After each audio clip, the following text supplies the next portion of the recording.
en el número... Decirle que estoy poniendo a grabar, que después eso lo editamos. Ajá. Si no tienes problema, grabaríamos este encuentro. Bueno, si sale Después, mal lo borramos. Sí, lo borramos. No, igualmente quedaría como material para nosotros. Si lo editamos, te lo mostramos, en fin. Muy bien. Que baje un poquito ¿Y cómo te llamas tú? Hugo. No, la femenina. Ah, Mónica, acá. Mónica. ¿Puedo pedir, por Atrás, favor? además, con máscara no te veo. Ah, sí. Ahí está, ahí está. Muy bien, Mónica. Un saludo. Le puedo pedir que Es baje, mejor así. que baje ¿Qué? un poquito, si puede bajar un poquitito la cámara, porque se le corta el rostro, ¿no? Al revés, a ver. Ahí. ¿Así? ¿Así? Ahora súbalo un toquecito, porque ahora se le pierde la cámara. A ver. Es mínimo, para que no se le corte la cara, porque se le corta un poquito la... Ahí. Perfecto. Ahí está, ahí está. Excelente. Perfecto. Muy bien. A ver si se va a entero esto. Bueno, voy a buscar a la gente, Andrés. Así ya comenzamos. Espéranos por... Nada, yo estoy aquí atento. Por alguna casualidad, ¿no tiene algún auricular de esos de teléfono?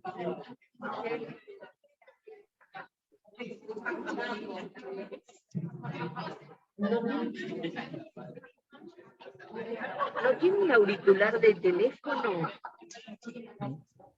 Lo tengo, pero no lo uso. No me salió bien y me complica el televisión. Bueno, está bien, no hay problema, porque retumba un poquito por el... Ya me lo han dicho, sí. No hay problema.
Bueno, nos vamos ubicando.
José, una pregunta.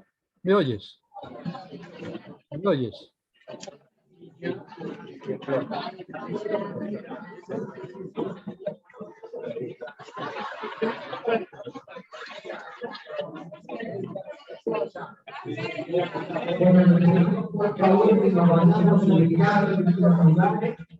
Me oyes, sí. Mira, ¿qué público es? La mayoría del público, ¿qué son? Que no soy yo. No me habéis dicho.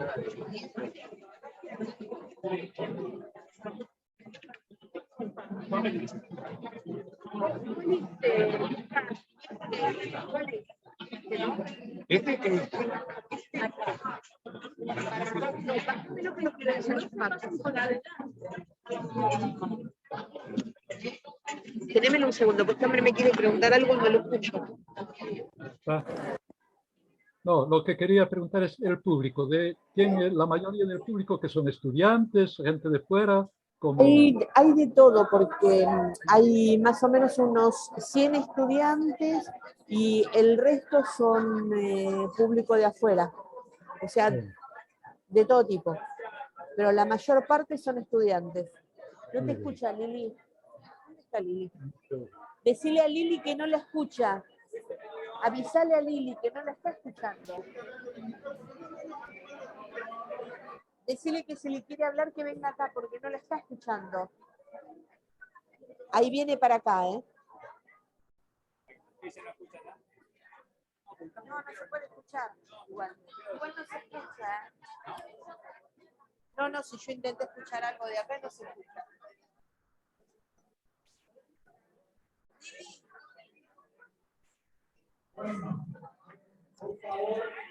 ¿Acá le puedo hablar? Sí. Dale, le podés hablar y él te escucha.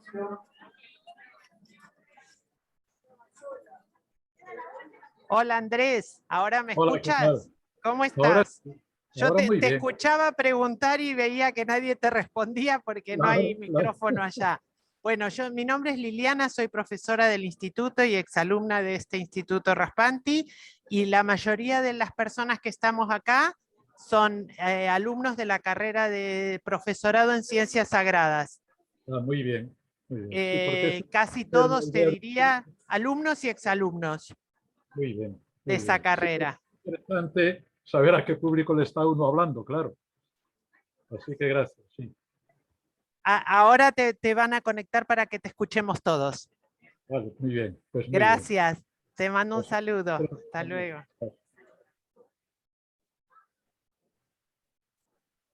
Hola, padre. Mi nombre es Nélida. Mucho gusto. Quiero Encantado.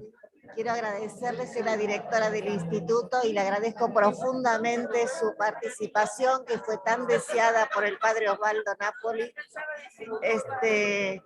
Y bueno, sabemos lo valioso que va a ser su aporte para este coloquio. Yo también estoy agradecido de poder hablar. Muchísimas gracias de verdad. Gracias. Vale. Gracias a vosotros.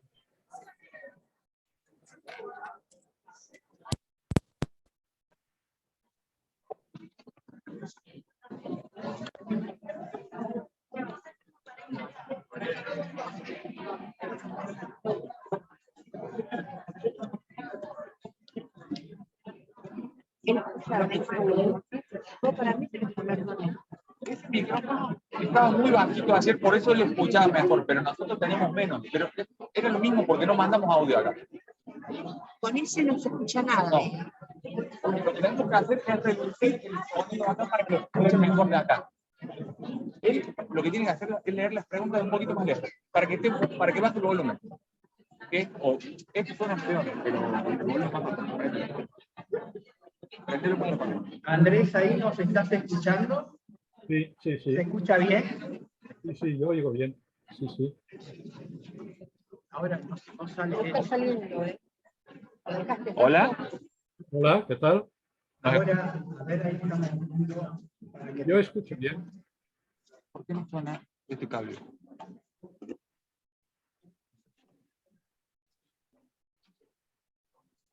Decirle que sí puede hablar.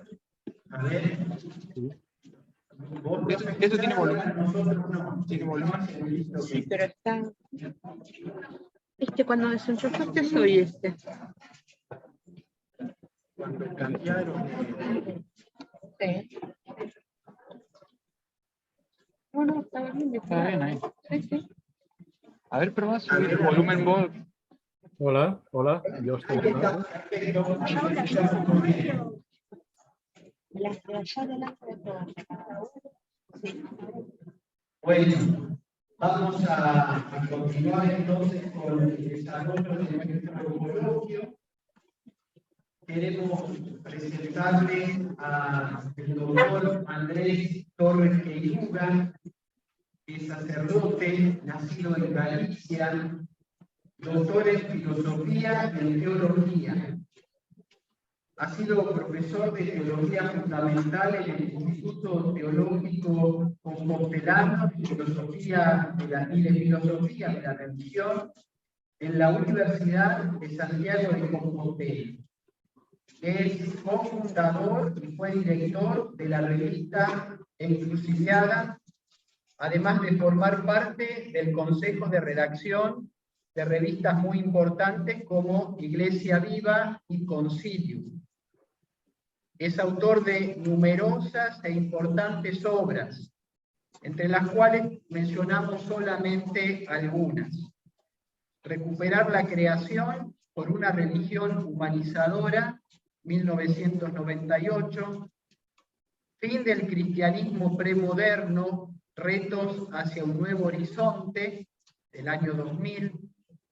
Repensar la resurrección, la diferencia cristiana en la continuidad de las religiones y de la cultura. Repensar la revelación divina en la realización humana. Hoy nos va a hablar sobre la revelación precisamente. Diálogo de las religiones y autocomprensión cristiana. Repensar el mal, de la ponerología a la teodicea, y los más cercanos a nuestro tiempo, alguien así es el Dios en quien yo creo, la teología después del Vaticano II, diagnóstico y propuestas del año 2013. Bueno, como vemos, ya el solo título de estas obras, que son solo algunas de las que ha escrito, nos inspira y nos da que pensar. Andrés es un autor de referencia obligada para quienes intentamos repensar la comprensión y el significado de la fe en el mundo complejo y cambiante en el que vivimos. Su mirada aguda, lúcida y profunda nos provoca y nos inspira para comprendernos mejor a nosotros mismos como creyentes en este momento particular de la historia, donde estamos llamados a anunciar el Evangelio con audacia y creatividad, de tal manera que ese Evangelio siga resonando como buena noticia significativa, fuente de vida y esperanza en los diversos contextos de nuestra cultura contemporánea.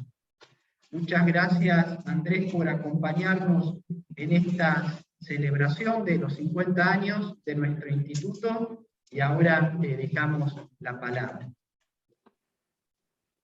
Pues muchas gracias y un saludo a todos y mi alegría por hacerme presente de nuevo en Buenos Aires, ahora a través de estos aparatos que son tan incómodos, pero bueno, me siento un poco en casa, es la tercera vez que entro así, es decir, por estos medios es la primera vez, estuve 2 veces ya por Buenos Aires. Y el tema es un tema muy fundamental, con lo cual ya tengo que empezar diciendo que voy a ir a lo elemental.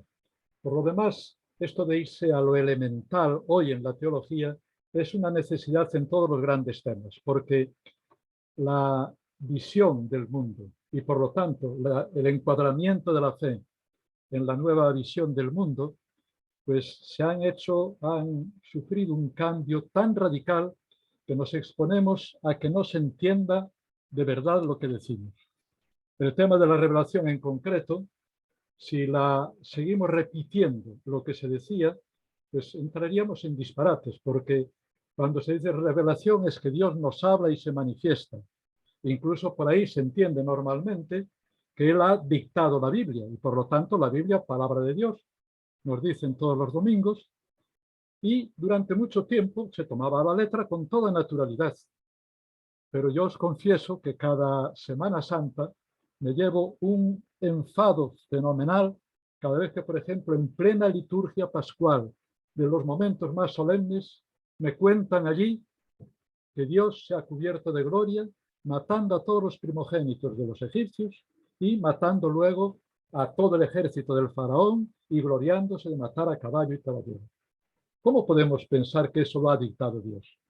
Y si repasamos cantidad de cosas de la Biblia, nos encontramos que o cambiamos la manera de entenderla, o decimos esto es un mito, es un cuento, es algo que no se entiende.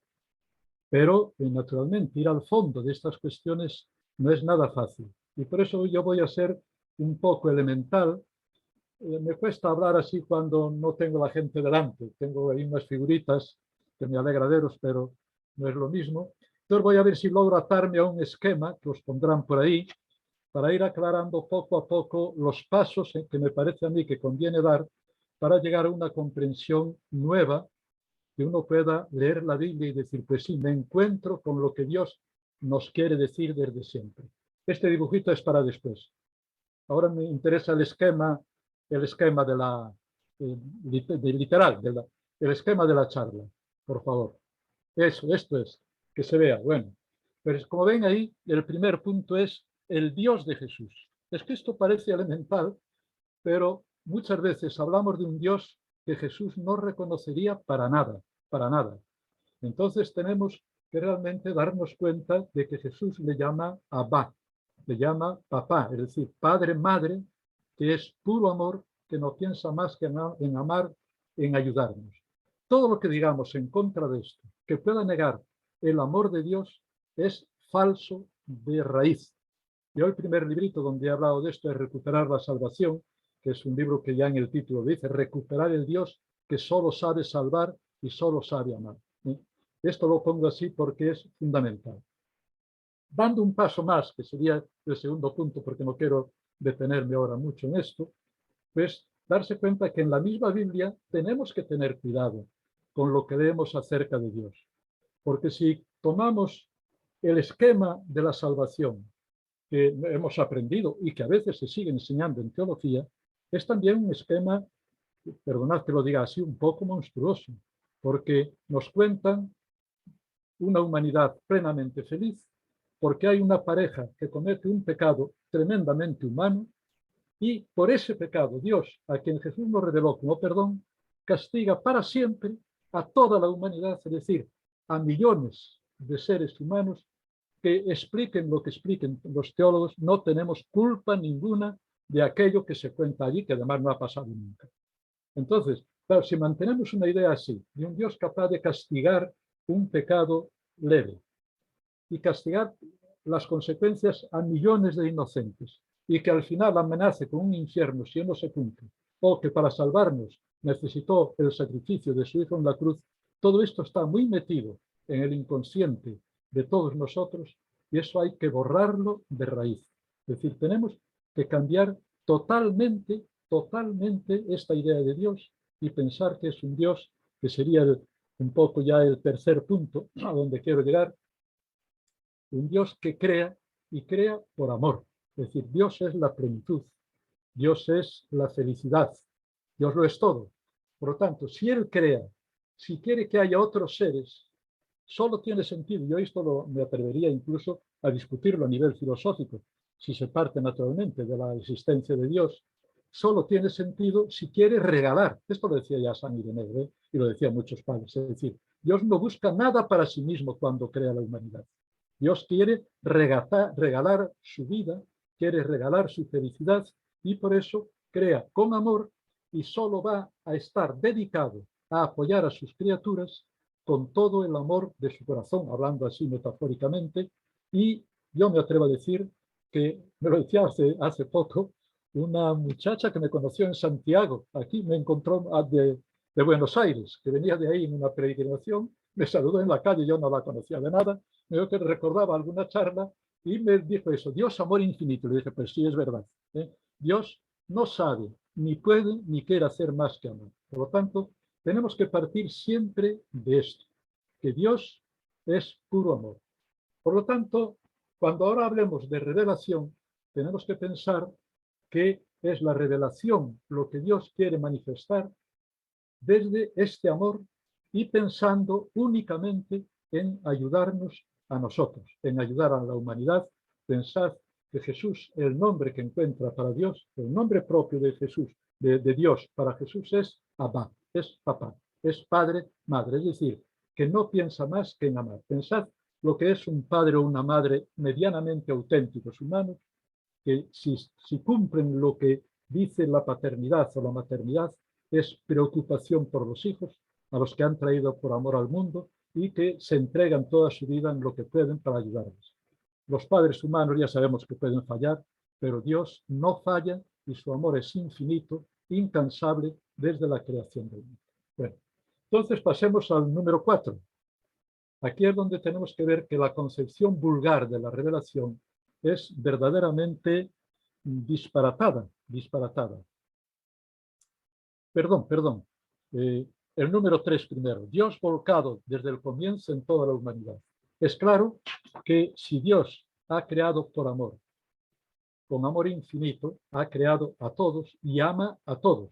Es decir, pensar que en Dios puede haber preferencias, incluso yo me atrevo a decir que puede haber elecciones, eso sería negar el infinito de su amor.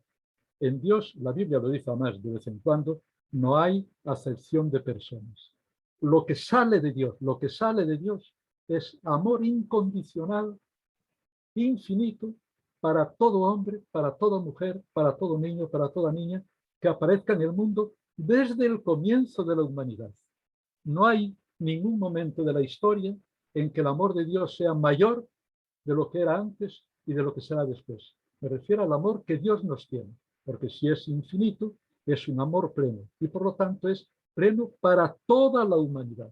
Por lo tanto, pensar como todavía el gran teólogo Barth, que nunca me resultó muy simpático, tengo que decirlo, aunque admiro su genialidad, pues cree, y lo siguen pensando mucho, sobre todo en la teología protestante, que Dios solo se reveló en la Biblia. Es decir, Dios, de los millones de humanos que hay en el mundo, de las miles de naciones, tribus que han ido apareciendo, solo se habría acordado de verdad de una, a esta la habría escogido, con ella habría hecho unos pactos y solo a ella se le habría revelado. Y todo lo demás, llega a decir Calvar, todo lo que dicen las religiones, por ahí, las filosofías que hablan de Dios, es obra del demonio. Eso es un disparate puro. Pensar que unos padres humanos normales que tengan 10 hijos, pongamos por caso, que ahora es cada vez más raro que tengan 10 hijos, pero solo se preocuparan de uno o de dos y a los demás los mandaran a la inclusa. Serían padres normales. Podemos pensar en un Dios que crea con amor a todos y solo se preocupa de unos pocos, o que se preocupa mucho más o casi exclusivamente de unos pocos y deja a los demás. No. Por lo tanto, tenemos que pensar en que la revelación de Dios, en principio y por su parte, está dedicada y dirigida a todos y a todas sin excepción y con el mismo amor para todos. Amaba con el mismo amor a la mujer del Pleistoceno no había humano, de la prehistoria más antigua como a la mujer que vive hoy en Buenos Aires. El amor de Dios es tan incondicional para uno como para otro. Este es el amor de Dios. Por lo tanto, cuando ahora tendamos a comprender la revelación, tenemos que llegar a un concepto que sirva para todos, que sirva algo que Dios está tratando de manifestar a todos. Entonces, vamos a ver qué es lo que pasa. Y entonces aquí entramos en lo que decía antes, número 4, la concepción tradicional vulgar de la revelación. Ya os digo, luego lo explicaré con un dibujito, que se pensaba que Dios se revelaba a todo el mundo, se revelaba a unos pocos, hacía un milagro en la mente de un profeta o de un autor inspirado, le revelaba algo y éste lo contaba a los demás o lo ponía por escrito. Y nosotros, según nos han dicho de la Biblia, y según decimos, que yo no quiero negar la Biblia, por supuesto, pues tenemos ahí en la Biblia, dictado de alguna manera por Dios, porque la inspiración es milagrosa, por lo tanto, lo que hay en la Biblia estaría dictado por Dios, De tal manera que hay que atribuirle a Dios lo que esté ahí escrito, todo lo que esté ahí escrito, con lo cual entraríamos, y esto se leyó durante mucho tiempo así. Yo os hablaba de mi enfado cuando escucho leer la salida de Egipto, por ejemplo, y que se tome a la letra, pero pensar, por ejemplo, que la Biblia está llena de sangre, de castigos divinos, de mandar matar gente, que hay cosas en el Nuevo Testamento que son contradictorias entre sí. Leemos los evangelios de la infancia y aparte, como puedes pensar que una estrella se está moviendo por el cielo y se pone sobre un portal, ¿cómo puedes leer la letra? Luego, si te lo lees en Mateo, encuentras una versión totalmente distinta de la que hace Lucas. Para Mateo, San José y la Virgen se van a Egipto y allá se pasan tiempo, no sabemos cuánto, hasta que muere Herodes. En cambio, según Lucas, se vuelven a Belén, van al templo, sin meter nada de eso. Claro, si tomamos esto a la letra, diríamos, entonces Dios nos está mintiendo. Y un Dios que diga cosas que no pueden casar entre sí, que son falsas, esto es imposible. Bueno, es claro que hoy leer la Biblia a la letra, para cualquier persona que la lea con un mínimo de crítica, es absolutamente imposible y, como decía yo, o niegas la verdad de la Biblia y entonces puedes llegar al ateísmo, o hay que transformar la idea de revelación. Y esto no es fácil, ciertamente, no es fácil. Pero entonces vamos a pensar, ¿por qué es así? Entonces el problema, y este es un principio que yo regalo a los que estudiáis teología, a todos. Cuando hay un problema, el problema nunca está en Dios. El problema siempre está en nosotros. El problema no está en lo que Dios hace con nosotros, sino en la respuesta que nosotros le damos a Dios, tanto en la medida en que somos capaces, como en la medida en que a veces no queremos, cuando se habla de pecado, de rebeldía. Bueno, pues nuestra contestación humana a Dios es siempre limitada, siempre condicionada, o bien por la incapacidad, porque somos seres finitos, o bien por la resistencia, la rebeldía, el pecado, si queremos usar esa palabra. Por lo tanto, tenemos que pensar que si la revelación es tan difícil, no es por parte de Dios. Por parte de Dios no hay dificultad. Dios lo puede todo. Todo lo que tenga sentido. Todo lo que tenga un sentido. El problema está en nosotros. Para comprenderlo así un poco brutalmente, os voy a invitar, que ahora está tan de moda tener perritos en la casa. Cuando lleguéis a vuestra casa, cogéis al perrito más guapito que tengáis y contadle esta ponencia, esta charla, le contáis, mira, han venido de Santiago de Compostela y nos han contado todo esto. ¿Qué entendería el perrito? Nada. Algo entendería, captaría si veníais contentos, si veníais disgustados, pero el perrito no podía. Vosotros sabéis decirlo, en vosotros no falta nada, porque vosotros comprendéis esto y podéis decirlo y se lo decís. Pero el perrito no tiene capacidad para captar lo que vosotros le estáis diciendo, porque no hay órganos cognitivos en el perrito para que pueda captar lo que le decís. Pero esto lo tenéis en casa. Aquí supongo que hay unas cuantas madres. Cuando ve uno a una madre hablando con un niñito de meses, diciéndole todas las monerías del mundo, que para el niño no significan nada, pero uno ve que la madre está hablándole con todo cariño. Pero el niño no puede entender lo que le dice. Algo capta que ahí hay amor, pero no entiende lo que la madre le dice porque no tiene capacidad. La madre se lo dice. Y cambia, ¿qué más quisiera una madre? Contarle toda su vida a su niñito, decirle todas las cosas buenas, lo guapito que es y que lo entienda. Imposible. Bueno, pues ahora pensemos en la diferencia entre Dios y nosotros. Dios es infinito y nosotros somos finitos. Dios es espíritu puro y nosotros somos seres corpóreos. Y por eso la misma Biblia reconoce que no se puede ver a Dios. No podemos ver a Dios. Por lo tanto, no hay un hablar de Dios que nosotros podamos escuchar. No porque a Dios le falte algo, no. Es a nosotros, que somos seres limitados, seres corpóreos, los que no tenemos capacidad de comprender lo que Dios nos quiere manifestar. Y por lo tanto, realmente, la revelación por necesidad tiene que ser tremendamente difícil y tremendamente parcial porque está sometido a la capacidad que nosotros tenemos de acoger lo que Dios está intentando de manifestar. Entonces, en el fondo, esto parecería que nos lleva a la imposibilidad de la revelación, ¿sí? Karl Barth, ese autor que citaba antes, protestante, decía, bueno, comparado con este problema de que Dios nos pueda hablar, que nos pueda manifestar, todos los demás problemas de la teología son juegos de niños. Y sin embargo, hay posibilidad, ha habido posibilidad, porque en toda la historia humana se habla de que Dios se manifiesta. Por eso hay religiones. No conocemos ninguna sociedad en la que no existan religiones. Por lo tanto, hay alguna manera de captar a Dios. Y nosotros estamos diciéndolo continuamente y tenemos la Biblia y decimos palabra de Dios y tal. Lo que pasa es que es necesario tratar de comprender cómo es eso posible y qué significa ese hablar de Dios. Entonces volvamos a la creación y a la creación por amor. Nosotros somos criaturas de Dios. Dios nos ha sacado de la nada, nos ha creado enteritos en lo que somos, cuerpo, espíritu, capacidad de conocer y de ser, ha creado el mundo, todo esto, y entonces nosotros podemos pensar, hombre, cuando alguien crea algo, en lo que crea, manifiesta de alguna manera lo que es. A mí me gusta poner, por ejemplo, un ejemplo. Yo en tiempos fui un gran lector y sigo admirándole, naturalmente, de Dostoyevsky. Pero imaginaros que yo nunca hubiera oído hablar de Dostoyevsky. Y de repente, ahora ya adulto, incluso ya bastante mayor, me encontrase con una novela de este señor del que no sé nada y empiezo a leerla. Leo, por ejemplo, Crimen y Castigo. Y cómo habla allí, por ejemplo, del perdón de Sonia cuando llega Raskolnikov de cometer un crimen horrible, absurdo y tal, y ella no sabe más que amarle, perdonarle, y él le dice, pero qué tonta eres, ¿cómo me dices eso? Y ella no es capaz de no perdonarle, etc. Es decir, yo pensaría, bueno, el autor que ha sido capaz de escribir esta novela no es un cualquiera, y algo sabía.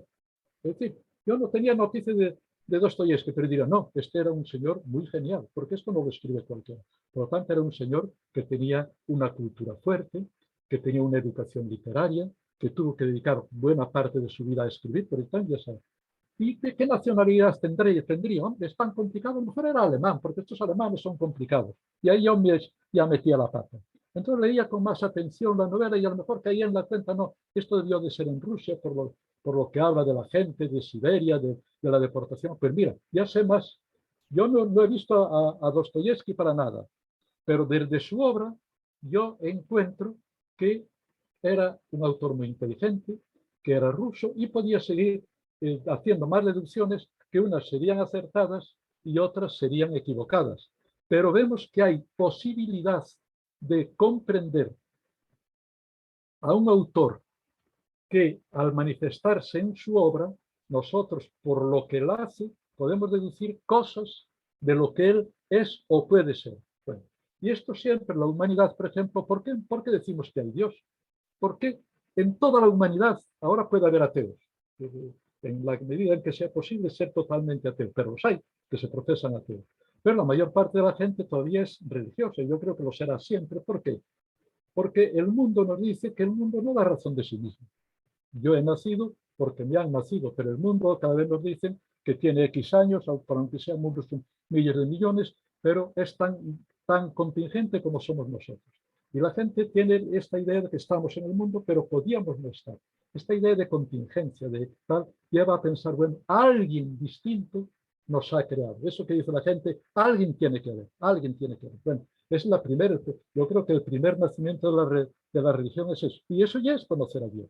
Pero bueno, si seguimos avanzando y comprendemos que Dios nos ha creado y creado que no puede ser más que por amor, por lo tanto, con toda su bondad, con todo está, podemos pensar, bueno, pues entonces, en el modo de ser la creación, podemos ir descubriendo cómo es la intención de Dios al crearnos. Y, por ejemplo, cómo llegó Amós, que me gusta mucho poner este ejemplo, a convencerse de que Dios no sabía castigar, que no era capaz de castigar, aunque luego sigue diciendo que castigar. Pero hay un momento en que Amós comprende que Dios es solo perdón. ¿Cómo lo comprende Amós? Pues por su experiencia. Amós, como sabéis, un gran... Perdón, he dicho Amós. Ahora ya estoy medio mezclado yo. Es Amós o Oseas, es Oseas. Oseas es un profeta que se enamora de una prostituta, posiblemente una hieródula, una prostituta sagrada, y se casa con ella, y tienen hijos. Tiene el primer hijo, y muy felices los dos, y de repente esta mujer se escapa y vuelve a la prostitución. Ya os podéis imaginar a un macho herido y ofendido, el enfado inmenso de esto. Pero al poco tiempo, Amós nota que él sigue enamorado de aquella mujer, vuelve a buscarla, la trae de nuevo a su casa, vuelven a tener hijos, y hay un momento en que Amós cae en la cuenta. Pero ¿cómo es posible que yo siga queriendo a esta mujer que me traiciona, que se prostituye, y yo no soy capaz de no amarla y de no perdonarla? Esto es lo que le pasa a Dios con nosotros.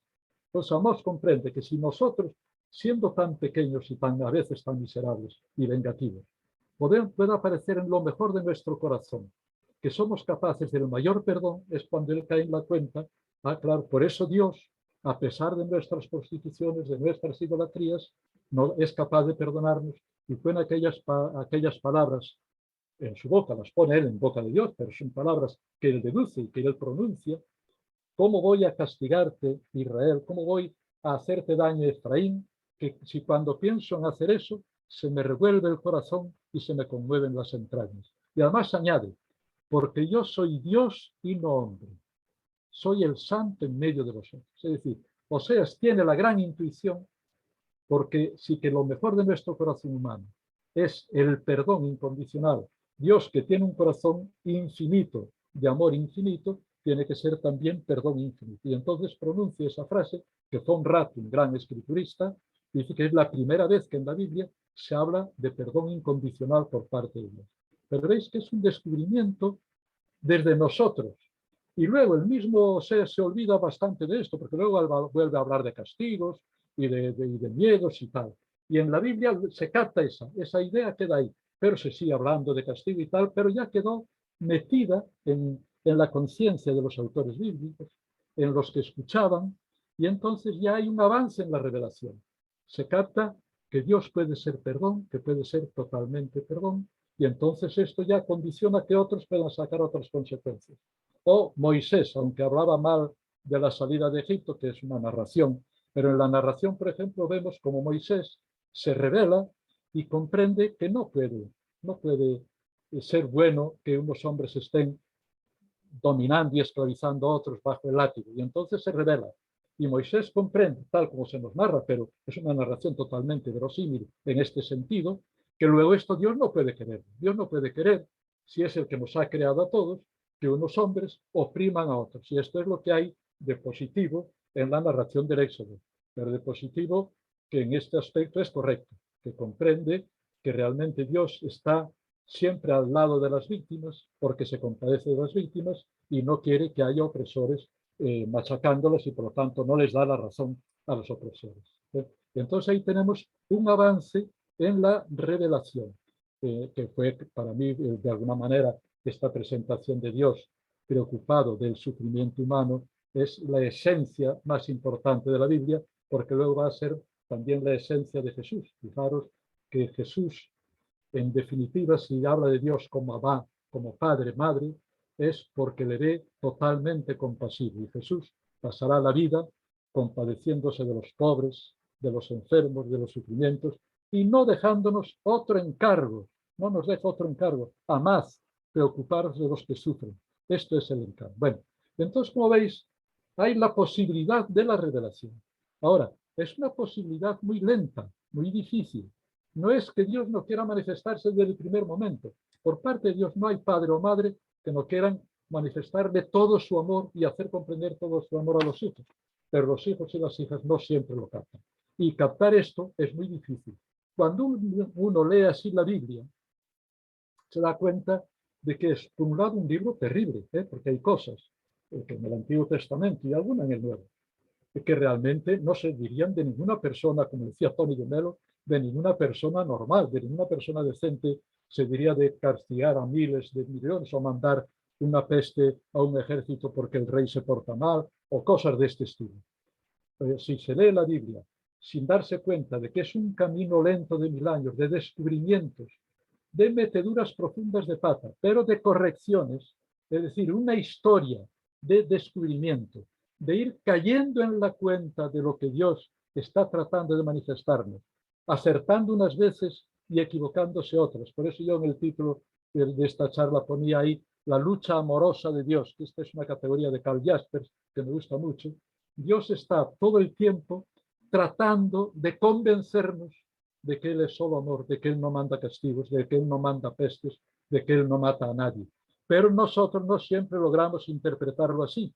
Y entonces toda la historia de la revelación, cuando se lee así, cómo van corrigiendo. Hablan al principio de muchos dioses, hasta que todavía en el destierro, todavía en el siglo V, más o menos, caen en la cuenta de que solo existe un Dios. Eso en la Biblia, ¿eh? No pensemos que en la Biblia se creían que ellos tenían a Yahvé, que por eso dicen es nuestro Dios, y los demás tienen a sus dioses.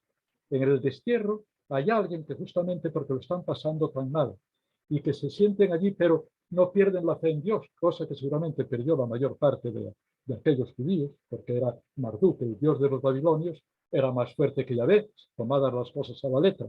Pero hay algún profeta como Ezequiel que capta, no, Dios está con nosotros y está también con estos. Luego hay un solo Dios, y lo que pasa es que a veces somos infieles, tenemos que ser fieles, tenemos que mantener la esperanza, y entonces Ezequiel logra hablar de un Dios, logra hablar de la responsabilidad individual, y hay un avance enorme en la revelación. Entonces van lo que se dice, hay un libro que se llama Lo demoníaco en Yahvé. La Biblia va eliminando todos los rasgos que en Yahvé parecían propios de un demonio, de un ser malvado. Eso se va eliminando y va quedando únicamente el amor, la defensa de los pobres, la compasión.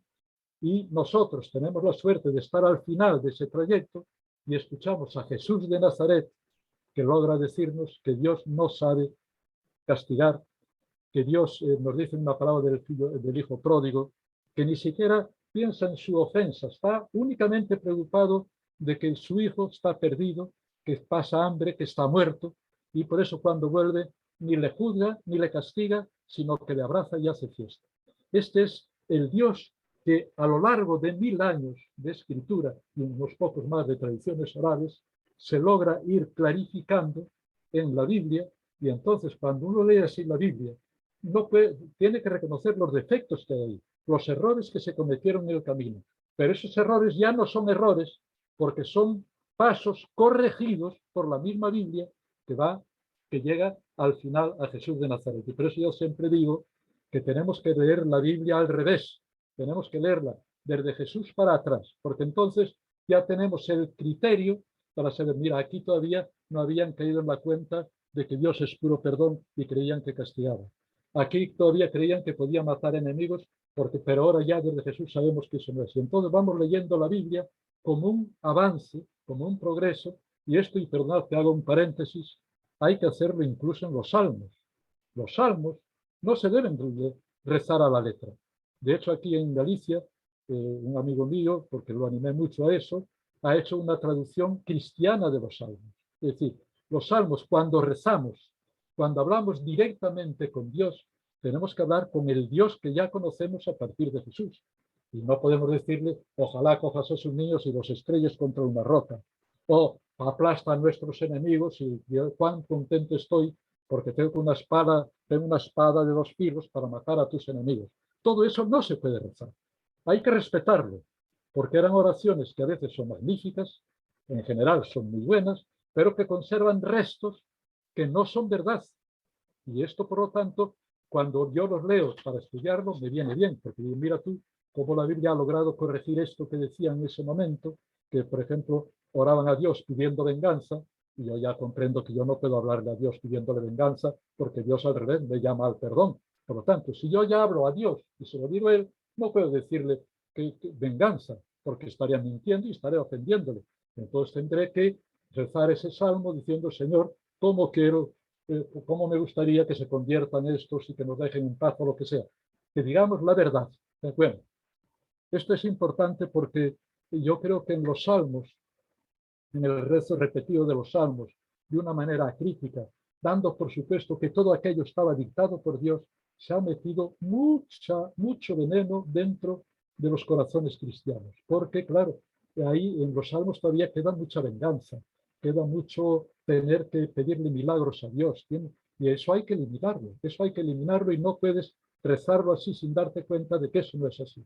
Y perdonad que diga esto sin poder detenerme a explicarlo, pero que esto es muy fundamental, porque lo que decía yo al principio, si no cambiamos la manera de captar estas cosas, estamos sembrando ateísmo. Bueno, entonces, bueno, ahora varios puntos. Aquí entra ahí el diálogo de las religiones. Pues yo estoy hablando de Israel, que es un trocito, como nación es un breve espacio de terreno en medio de grandes imperios, mucho más cultos, mucho más ricos y en aspectos incluso más religiosos que él. ¿Qué pasaba con esos otros pueblos? Pues que también Dios estaba allí. Y ellos lo captaban en la medida en que eran capaces de captarlo. Pero Dios estaba realmente hablándoles. No podemos decir que Dios, lo siguen diciendo muchos teólogos, y muchos grandes teólogos, pero yo creo que eso es un disparate. Dios está revelándose en el corazón de cada hombre y cada mujer desde el comienzo del mundo en la medida en que estos son capaces de captarlo. Y por eso yo digo que toda religión es verdadera en la medida en que logra acertar. Como digo que la Biblia, que todo el Antiguo Testamento es verdadero, en la medida en que en aquel momento lograban interpretar, porque en el siglo IX no hablaban como en el siglo VI, ni como en el siglo II antes de Cristo, ni como hablaba Jesús. Y por lo tanto, no había la misma verdad en el siglo IX que la que había en el siglo VI, y por eso la Biblia también es un libro de continua autocorrección. Bueno, cuando miremos para las religiones de la humanidad, primero con mucho respeto, porque para interpretarlas no es fácil. En todo caso, pensamos, ahí están intentando interpretar a Dios. En la medida en que les ayude a mejorar su vida, en la medida en que les ayude a captar algo de lo que Dios nos está diciendo a través de nuestro ser, ahí está aconteciendo revelación real, no plena, pero revelación real. Bueno, y esto es muy importante para no tener este exclusivismo, creer que solo nosotros y nosotros los elegidos. A mí no me gusta para nada la categoría de elección porque creo que es falsa si se toma a la letra como se suele tomar. Dios no tiene preferidos, Dios tiene hijas e hijos incondicionalmente amados. Bueno, entonces ahora, ¿cómo se produce la revelación? ¿Por qué no es entonces más claro todo esto? ¿Por qué pasó eso? ¿Por qué de repente tenemos que Amós descubre que Dios no es capaz de castigar? No es porque tiene un corazón tan grande que solo es perdón. Bueno, yo os diría, hombre, ¿y por qué si todos los físicos del mundo veían caer manzanas de los árboles, porque solamente a Newton se le ocurre ahí pensar en la teoría de la gravedad? ¿Os dais cuenta que esto es algo que está pasando continuamente en la realidad? La realidad está delante de todos nosotros y está ofrecida a todos nosotros, pero no todos, ni en todos los aspectos, tenemos la misma capacidad para captarla. Incluso puede haber alguien muy listo, como Newton, que en física fue un genio increíble, en religión dice unas cuantas tonterías, de una cierta casi de magia y tal. ¿Por qué? Bueno, porque era muy listo. Él también era listo en religión, que escribió cosas, pero ya no era tan listo ni tan acertado como en la física. Pero lo que quiero decir es que la realidad humana, la realidad en sí, y nuestra capacidad de descubrirla, no es uniforme. Es decir, en todos los aspectos hay siempre gente que es la primera, que cae en la cuenta, que descubre algo y luego se lo cuenta a los demás. Bueno, esto es lo que voy a intentar explicar ahora, que es lo que yo llamo, primero, que la revelación tiene dos momentos. El momento de caer en la cuenta y el momento de la mayéutica, de decírselo a los demás, hacer de partera de los demás.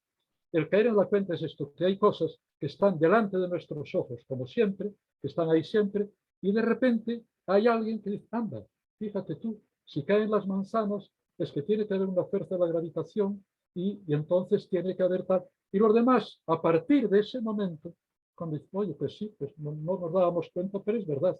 O cuando Éureka, la famosa Éureka de Arquímedes, está en el baño, nota que el agua le empuja para arriba. Nadie había sacado de una ley, él saca una ley y hoy podemos construir barcos gracias a que alguien cayó en la cuenta de que el agua nos impulsa hacia arriba y tal. Pero eso, el agua empujaba a todos, no solo a Arquímedes. Por lo tanto, en la realidad humana sucede que en cada ámbito de la realidad hay siempre personas que logran descubrir lo que está ahí para todos, pero que no todos descubren los primeros. Hay siempre los primeros. En la misma Biblia tenemos ejemplos. Ahí yo siempre me gusta mucho poner aquello de Jacob, cuando nos cuentan aquella batalla de Jacob al lado del río Jacob, la batalla con Yahvé o con el ángel del Señor, según las narraciones, y por la mañana dice, anda, y Dios estaba aquí y yo no lo sabía. Dios estaba aquí y yo no caía en la cuenta. Es decir, al decírtelo, caes en la cuenta y entonces se produce para ti también una revelación. Lo que se dice el huevo de Colón, famoso, ¿sabéis, no? Cuando decían, oye, ¿cómo se aguanta un huevo en la mesa? Y todos a poner y se les caía por todos los lados. Ya el Colón le da un golpecito, crea una base y tal. Y, claro, ahora lo entendemos todos podemos hacerlo. Bien. Entonces, en la revelación es normal que aparezca gente que también capta mejor, porque además no hay más que mirar a la Biblia. No todos son Isaías, ni todos son Oseas, y los paisanos de Oseas y de Isaías lo entendían muy mal. Solo en el destierro aparece Ezequiel, gracias al cual caen en la cuenta de que solo existe Dios. Eso es el proceso continuo de la Biblia. Entonces, la gran maravilla de esto es que cuando alguien descubre algo, al contárselo a los demás, estos caen en la cuenta por sí mismos. Aquí es a donde quiero llegar. Yo decía que todos veían caer manzanas y solo a Newton se le ocurre descubrir ahí la ley de la gravitación. Y se lo cuenta a los demás y a partir de Newton no hay físico que no admita la ley de la gravitación universal. Pero ahora, imaginaros que viniera Newton y dijera, me he equivocado, no es verdad. Pero dirán, no, Newton, no, ya lo vemos nosotros, porque ahora lo vemos nosotros. Y en la Biblia tenemos el ejemplo que a mí fue el primero que me ayudó a caer en la cuenta de esto, en la narración de los samaritanos. ¿Os dais cuenta? La samaritana tiene la suerte de que Jesús le habla, le hace un descubrimiento, ella cae en la cuenta, en la narración joánica, que es una narración parabólica, y entonces va a llamar a los otros, venid que he encontrado al Mesías y tal. Entonces vienen nosotros y cuando ya llevan un rato escuchando a la samaritana, dicen, mira, hemos venido aquí porque nos has llamado tú, pero ahora ya le hemos escuchado nosotros, ahora ya le oímos nosotros. Bueno, pues este es el ejemplo que a mí me gustaría que comprendiéramos qué es lo que tiene que suceder con la revelación. Nosotros leemos la Biblia y es verdad, y es verdad. Ahí se nos dicen cosas que nos descubren, por ejemplo, cuando leemos la parábola del hijo pródigo o la parábola del buen samaritano. Claro, ahí aprendemos la grandeza del perdón inmenso de Dios, o que lo que único que Dios quiere es ayudar a los demás, que unos podemos hacerle caso, escriba y fariseo, y otros pueden hacerle caso, samaritano, y el que le hace caso es el que encuentra, el que acierta y que hace humana la humanidad. Y entonces ahí tenemos que se produce un descubrimiento en la Biblia que nos hace de partera, pero una vez que nosotros lo leemos, ya comprendemos que eso, aunque ahora no desapareciera la Biblia, nos damos cuenta de que tiene que ser así. Una vez que uno descubre que el perdón es mejor que el no perdón, ya lo creemos porque es así. Ya a veces yo digo un disparate absoluto, no me hagáis caso. Si ahora viniera por aquí Jesús de Nazaret, entrara por la puerta de mi estudio y me dijera, mira, me he equivocado, Dios solo perdona 49 veces. Pedro tenía razón. Dijo, pero yo diría a Jesús, no, no, no, no. Tú me has dicho algo que ya me ha despertado y yo estoy ya convencido de que Dios perdona siempre. ¿Se entiende esto, no? Bueno, pues ahora sí que vamos a explicar el esquemita ese, los macaquitos esos. ¿Me los ponéis en la pantalla? Bueno, pues veis el primero. Ahí veis a Dios, la letra Dios, y hay dos flechas. Dios se revela, hace un milagro, pongamos un profeta en Oseas. Entonces a Oseas se le enciende la luz y entonces él comprende y se produce revelación. Entonces Oseas produce aquellas frases tan famosas que yo no puedo castigaros, etcétera, etcétera. Segundo paso, entonces Oseas se lo predica a los demás y ahí lo tiene, se lo predica al primero, se lo predica al segundo, al tercero, y a lo mejor hay a muchos que no se lo predica porque él tenía unos vecinos, a los demás no se enteraban de lo que decía Oseas. Pero los que se enteran, que empieza aquí a partir del tercero, tienen que ir a Oseas. Ellos solo aprenden lo que dice Oseas y a partir de ahí creen en Dios. Creen en Dios solo porque se lo dice Oseas. No paséis todavía, esperad. Bueno, entonces ahora ya pasamos entonces al segundo. lo que sucede no es así. A ver si ahora entendemos el dibujito esto. Se ve bien. Ahora ya podemos pasar al segundo. Sí, gracias. Ya podemos pasar al segundo dibujo. Muy bien. Aquí tenemos el dibujo. Aquí tenemos a Dios que está tratando con todo su amor infinito de revelarse a todos. Dios se revela a todos. Pero claro, lo que falta es caer en la cuenta de que Dios nos está diciendo que Él es perdón, porque nosotros tendemos a construir a Dios a nuestra imagen y semejanza. Nosotros somos vengativos, pues Dios también castiga, también es vengativo. Había predicadores que decían, si Dios es infinito en su amor, también es infinito en su castigo. Por eso el infierno tiene que durar eternamente, etcétera, etcétera, y los disparates se iban por ahí. Bueno, esto era lo que se pensaba. Pero ahora nos damos cuenta, no, Dios se revela a todos. Pero es verdad que no todos caen en la cuenta. Cuando estaban en el destierro, el que cae en la cuenta de verdad de que allí también está Dios es Ezequiel y es al que se le enciende la luz. Y entonces él tiene la revelación. Ezequiel proclama el monoteísmo y la responsabilidad individual y que Dios no castiga a los hijos por los pecados de los padres, etc. A él se le revela. Pero entonces aquí ahora el proceso se lo cuenta a los demás, claramente, claro. Él también sabe que se lo cuenta a los demás, porque predica, igual que pasea en el primer papa. Por eso él también se lo cuenta a los demás, a los que lo conocen. Algunos también se lo cuenta a los que están allí. Y los demás, al oírle, caen ellos en la cuenta y por eso piensan en Dios y creen. Es decir, creen, se despiertan ellos porque les ha despertado Ezequiel, pero ya despiertan ellos y con su misma cabeza ya creen en Dios. Ellos creen ahora porque están convencidos de que efectivamente no puede haber más que un Dios. Y aunque ahora desapareciera Ezequiel y toda su parentela, ellos seguirían creyendo que hay un solo Dios. Y le pasa con este igual. Llega a este, se le enciende la luz y también él cree en Dios. Pero no cree ya solo porque se lo dice Ezequiel.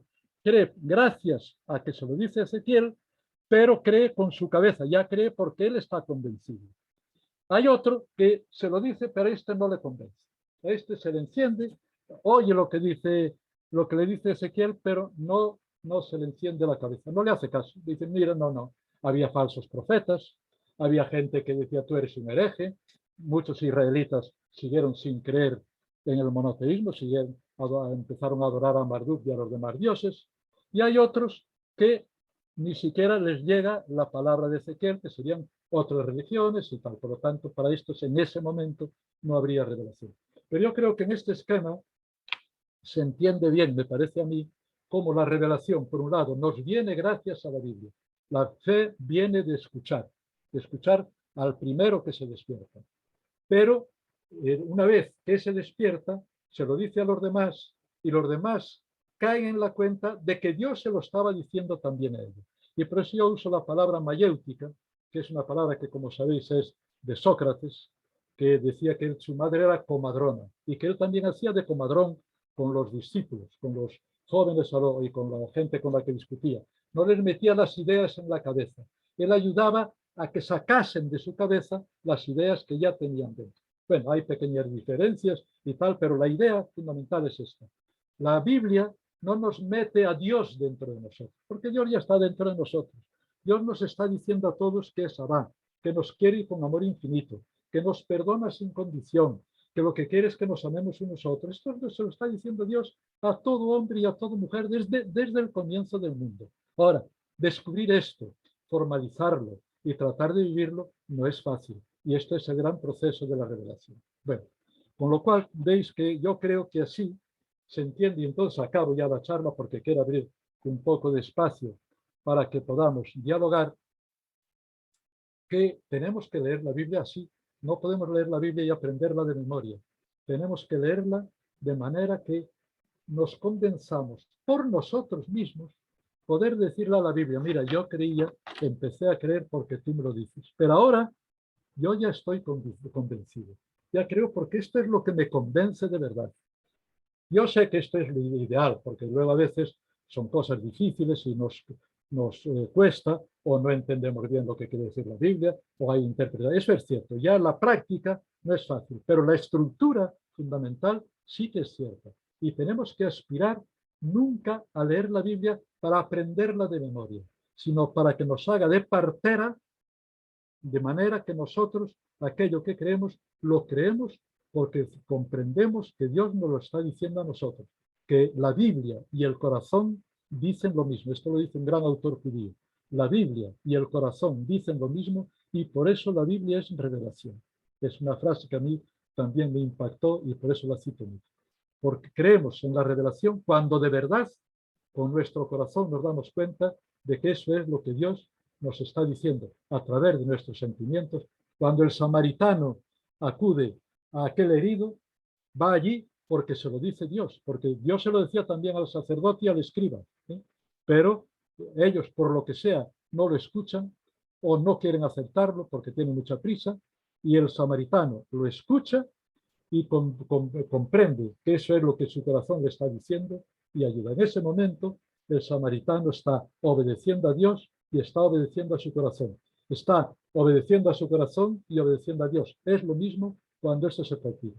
Y yo me he alegrado mucho que el Papa Francisco, a quien yo admiro de corazón, ha usado mucho esta palabra, y yo digo, la he usado yo antes que el Papa, al que quiero mucho, y se lo hago. Esto es ya broma para acabar la charla, ¿eh? Vale. Ahora, si queréis, podemos dialogar sobre algún tema que os parezca.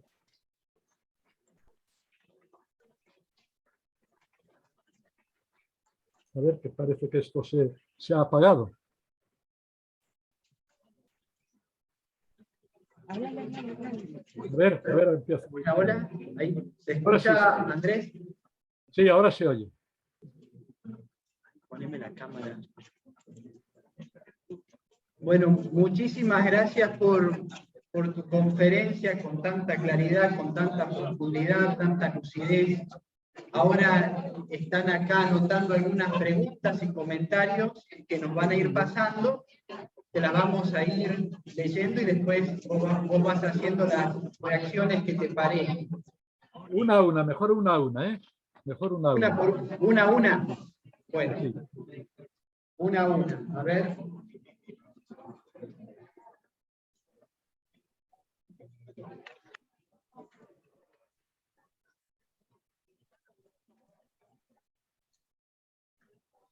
Bueno, entonces ahora ya comienzo a leer las que me van llegando. Voy con carajo silencio para poder escucharnos.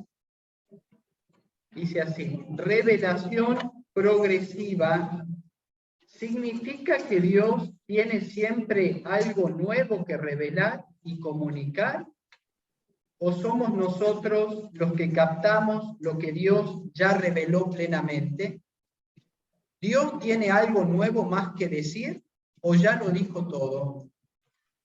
Buena pregunta, una muy buena pregunta.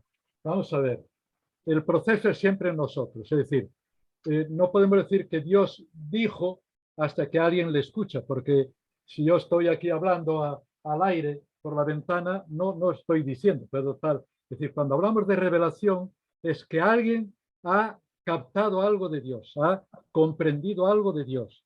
Entonces, en ese sentido, Dios por él quiere manifestarlo todo, pero manifiesta lo que logra hacernos comprender. Esa lucha amorosa de Dios con nuestros límites y nuestras resistencias es lo que Dios logra introducir en la historia. Ahora, es verdad que hay un sentido en el que podemos decir que Dios ha logrado decirlo todo, siempre que lo digamos.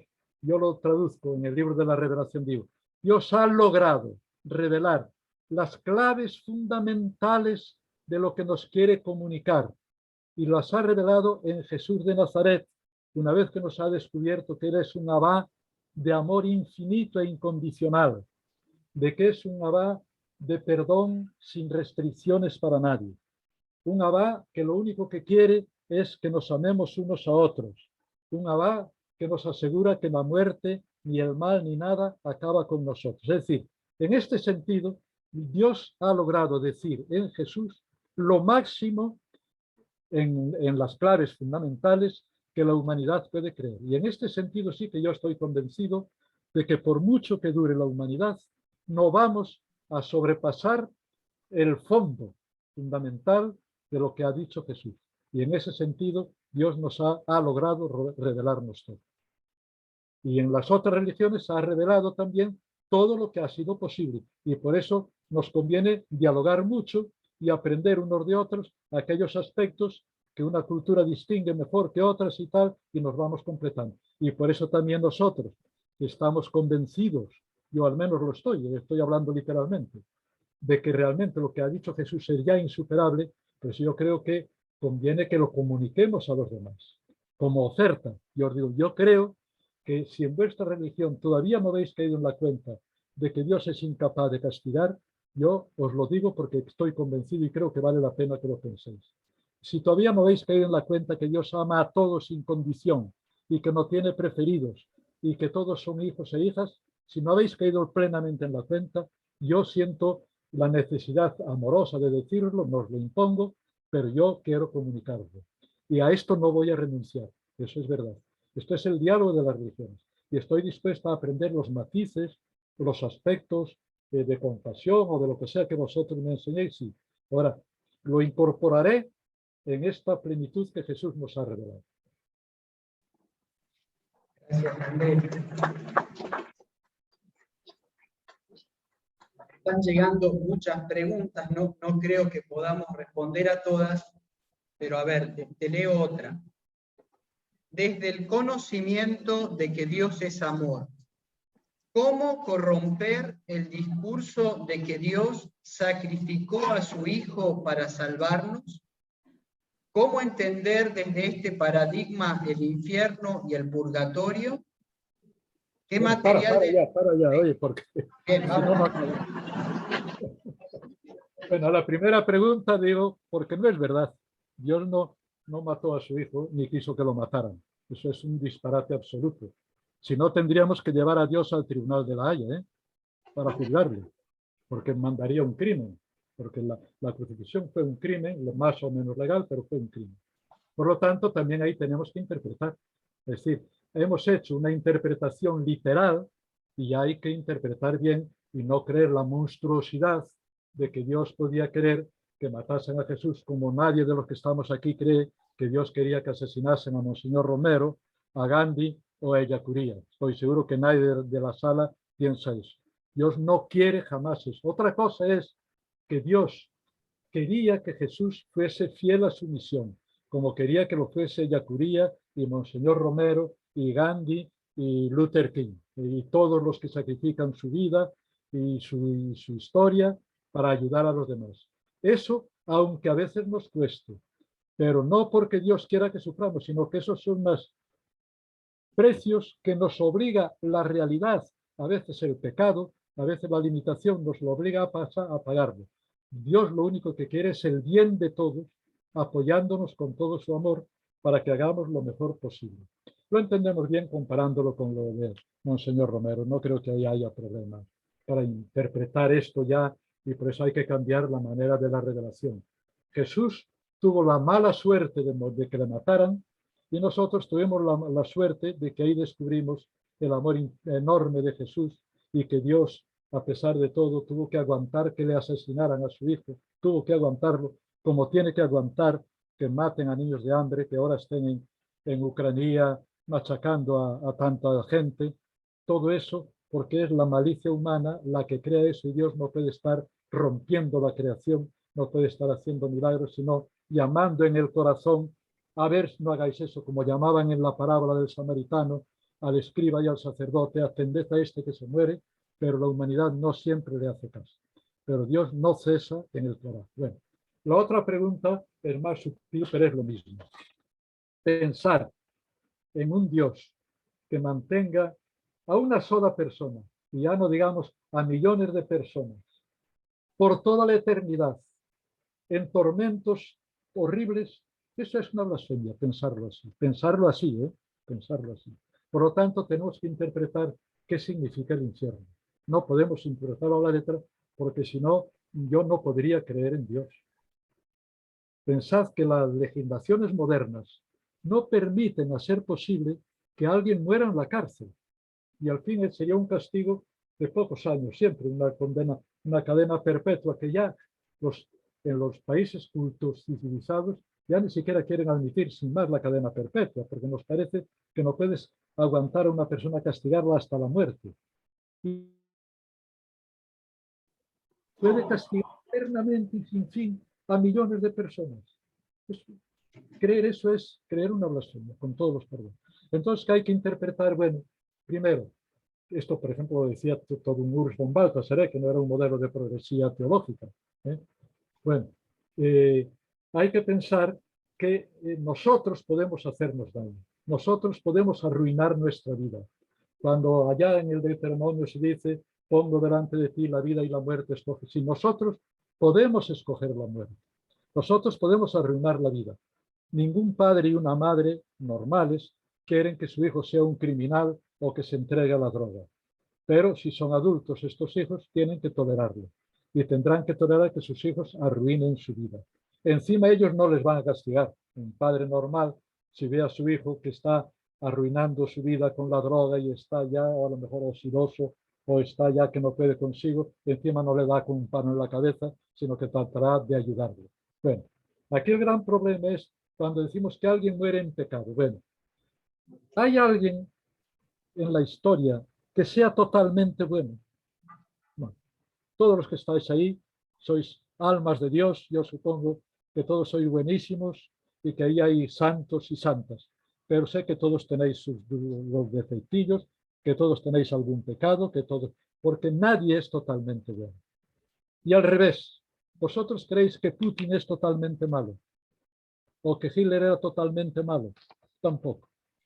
Putin también tiene sus intereses, tiene su corazoncito, y Hitler lo tenía, porque somos finitos en la bondad, pero también somos finitos en la maldad. Entonces, mi esperanza, esta es una hipótesis, ¿no? El que no le convenza está totalmente libre, ¿eh? Yo lo único que estoy seguro es que Dios, Él, positivamente no castiga. Esto sí que y esto yo me parece seguro teológicamente. Ahora, esta otra interpretación que os estoy dando es ya una hipótesis teológica en la que yo personalmente creo, pero ya cada uno que la cree se le convence. Yo lo que pienso es que como nadie hay totalmente nada malo, pues Dios, que es solo amor y solo sabe amar, cuando esta persona muera, la salvará en esa medida en que esta persona es buena. Y entonces en esa medida la salvará y la acogerá en sí y no habrá nadie eternamente sufriendo o perdiendo. Otra hipótesis que yo la sostuve durante algún tiempo es, bueno, tú has escogido la muerte y te mueres y desapareces. Pero yo creo que no, porque Dios nos crea por amor y yo creo que nos crea inmortales con su amor y que por lo tanto acabará rescatando lo que nosotros le dejamos rescatar. Y entonces el infierno es esa tremenda realidad de que podemos no dejar de que Dios nos salve plenamente, negarle a Dios zonas de nuestro ser en esta vida y que crea eso ahí siempre. Bueno, más o menos por ahí va.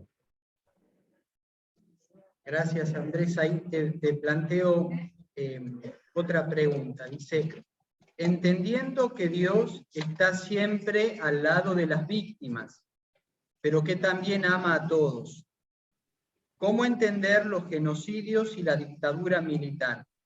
¿Dios acompaña a las víctimas y también a los genocidas? Pero no las acompaña igual. A unos los acompaña apoyándoles para que no se desesperen, para que hagan lo mejor, y a otros diciéndole, no seas no seas criminal, no estés haciendo eso, está trabajando su corazón. Volvamos a la palabra del hijo pródigo, del samaritano, que a mí me gusta mucho, porque es más suave que esto. Dios estaba igualmente, es una palabra, por lo tanto ahí podemos hablar con libertad, en el sacerdote, en el escriba y en el samaritano. Dios estaba tratando a todos igual, pero a uno le decía, haz este caso, y cuando no le hacía caso, oye, no dejes de hacerme caso, no continúes por ese camino, por favor, da la vuelta y ayuda a aquel que se va a morir. Está ayudándole, está presente, pero no, en cambio el samaritano que ve que va a acudir allí, está apoyándolo. Muy bien, hijo mío, ánimo, yo estoy contigo, anímale. Es decir, Dios está con todos, pero con cada uno llamándole al buen camino. Estaba en el hijo pródigo, con el hijo pródigo cuando le abraza al volver, y estaba con él cuando estaba con los cerdos, pero allí estaba diciendo, cambia de vida, no sigas malgastando tu vida, sigue tal. Por lo tanto, está con la víctima y está con el victimario. A la víctima apoyándola y animándola y dándole esperanza, y al victimario diciéndole, metiéndole remordimientos, diciéndole no hagas esto, que está tal, tratando de cambiarle el corazón. pero lo que no puede es quitar la libertad, porque sería destruir la creación. Gracias, Andrés. A ver, aquí hay otra. ¿No es riesgoso dejar la revelación a nivel personal en tiempos de fundamentalismos religiosos y literalismos bíblicos? ¿No sería mejor poner a la comunidad como descubridora de la revelación? Cuando 2 o 3 se reúnen en mi nombre. Lo que estamos haciendo aquí es que eso es exactamente lo que yo quería decir hoy. Al final de todo el esquema, lo que quiero decir es que tenemos que aprender y ayudarnos. Y ahora, por ejemplo, lo que estamos haciendo hoy aquí es eso, ayudarnos a caer en la cuenta de cosas que a lo mejor no nos dábamos cuenta, pero que ahora, al comunicar, nos hacemos de partera mutuamente y vamos avanzando. Por eso yo doy tanta importancia a los grupos de reflexión cristiana y de oración, porque ahí todos nos ayudamos, nos corregimos, hacemos mutuamente de partera y apropiamos la revelación. No la repetimos como loritos, sino que nos la incorporamos. Caemos en la cuenta por nosotros mismos. Gracias. Otra, si repensamos el concepto de revelación, tendremos que repensar el concepto de salvación. Todo. ¿Qué es salvación? Tenemos que repensarlo todo, todo. Incluso pues la humanidad de Jesús, la Trinidad, en lo que estoy ahora metido, tenemos que repensarlo todo. ¿Sí? Ya no recuerdo lo último que me has dicho porque me perdí. ¿Qué decías al final? La salvación, sí. Pues Sí, claro que sí. ¿qué es la salvación? Fijaros que la tenemos todo muy representada, que ahora casi ninguno de vosotros piensa solo en salvar el alma. No. Dios quiere salvar a las personas y por lo tanto Dios, que nos ha creado enteros, cuerpo y alma, quiere que nos realicemos en lo más posible todos y por eso Dios no quiere que la gente pase hambre. Quitar el hambre es estar cuidando el cuerpo. Dios quiere que cada uno mejore, por ejemplo, la salud de los demás, que la humanidad progrese, que haya pan para todos, que cuidemos nuestra salud. Todo lo que sea en bien de la realización humana, pero no egoísta, sino la de todos los humanos como hermanos, todo eso es salvación. Y por eso yo repito mucho eso, la revelación de Dios en la realización humana. La palabra realización auténtica y verdadera, eso es incluyendo naturalmente que ni la muerte acaba con nosotros. Es decir, incluso el mal, cuando nosotros somos incapaces de tener, por ejemplo, salud o de salvar a los que son asesinados, saber que Dios nos da la esperanza de que en definitiva Él acabará siendo capaz y logrará rescatar a todos, incluso de la muerte, incluso a las víctimas, incluso a los que hoy están siendo asesinados en Ucrania o ahogados en el Mediterráneo porque están acudiendo desde África, también esos cuentan con que son hijos e hijas de Dios y acabarán definitivamente salvados. Hay un dolor tremendo que eso no se quita y por eso Dios nos dice, eso no es una disculpa para no trabajar ahora, pero es una esperanza para que no perdamos el ánimo de hacer todo lo posible, solo lo posible, pero todo lo posible. Aquí hay que, tras toda la teología de la liberación es también esto. La teología de la liberación en sus diversas formas no van a acabar con la miseria en América Latina, ni con las muertes, ni con los asesinatos, pero dan ánimo para trabajar ahora todo lo que sea posible, mejora y esperanza para que lo que no logramos ahora, Dios acabará de todas maneras recuperándolo eternamente y por lo tanto entrarán en la plenitud. Todas las personas, todas. Y esto es muy importante porque la filosofía no tiene respuesta para las víctimas de la historia. Sin fe, la tragedia humana, que es millonaria, porque son millonarios los que mueren víctimas, irrealizados, machacados, para esos no habría esperanza. Y por eso incluso grandes ateos como Horkheimer, Adorno, Benjamin, cuando discutieron este tema, decían, este problema de la historia solo tiene una solución teológica. Y ellos eran ateos, porque se daban cuenta que no hay otra posibilidad de crear una esperanza total y definitiva. vamos a abusar un poco más de tu generosidad y de tu tiempo, ya que te tenemos acá, no es algo de todos los días. Acá te leo otra. Jesús dice que Él se revela y revela su palabra a los sencillos, a los pequeños. Eso es muy bueno. ¿Cómo debemos ser pequeños para comprender y descubrir la revelación? ¿Cómo llegar a ser maduros en la fe, siendo como niños? Esa es una frase, yo creo, el himno de júbilo es algo que yo siempre cito mucho porque me encanta. Porque pudiera ser que dijeran, bueno, claro, Dios se revela, pero los que caen en la cuenta son la élite, son los tal, son los sabios, son los ricos, son los poderosos. Y Jesús, yo creo que el himno de júbilo, yo creo que Jesús estaba admirado, porque el himno de júbilo posiblemente, si lo leemos en crítica, la primera parte son palabras de Jesús, las que él hablaba de su propia experiencia, y luego la otra se lo aplican a él. Es decir, ahí Jesús dice, pero así lo interpreto yo, no me hagáis mucho caso, aunque yo creo que Jesús está asombrado de que él, un paisano de Nazaret, a lo mejor despreciado por los fariseos o por los sacerdotes, lograba descubrir este amor infinito de Dios, lograba llevarlo a la gente y lograba que la gente sencilla lo escuchara. Y entonces dice, claro, es que Dios no tiene acepción de personas, no hace falta ser rico, no hace falta ser todopoderoso para entender esto, ni siquiera para descubrirlo. Y el que lo descubre es, por suerte, no tiene por qué ser el más guapo de todos, ni el más rico, porque Jesús al fin era un paisano pobre y no excesivamente culto, pero él logró descubrir lo máximo y entonces él tiene esa experiencia. Dios no tiene acepción de personas y lo que él revela es para todos, para todos. Y por eso dice, empezando por abajo, porque los primeros que lo necesitan y a veces los primeros que lo comprenden son los de abajo. Y por eso el himno de júbilo yo creo que tiene mucho ahí, mucho de bonito, de precioso. Que es la admiración de Jesús, de que Dios es, diríamos, humilde. Es decir, está volcado en los humildes ante todo porque son los que más lo necesitan. Como cualquier padre y madre, se preocupan sobre todo de los hijos más necesitados, si son padres y madres normales.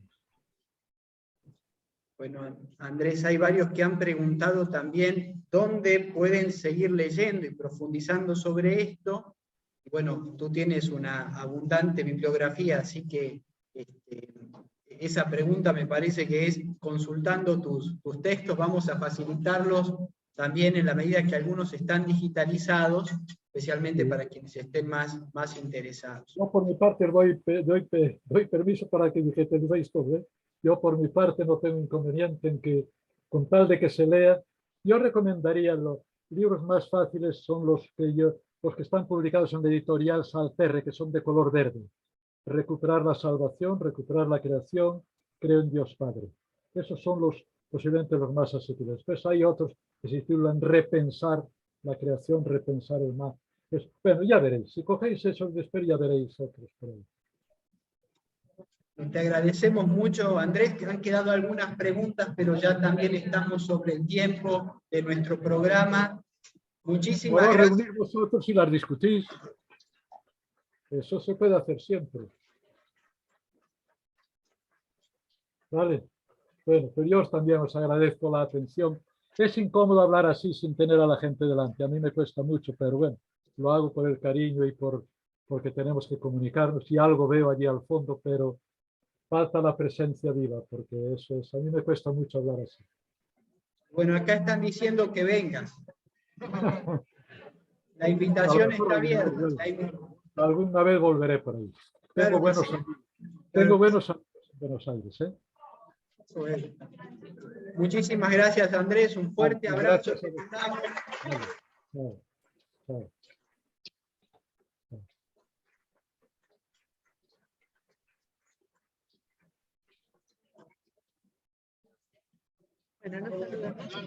Bueno, muy bien. Gracias por la participación durante esta mañana.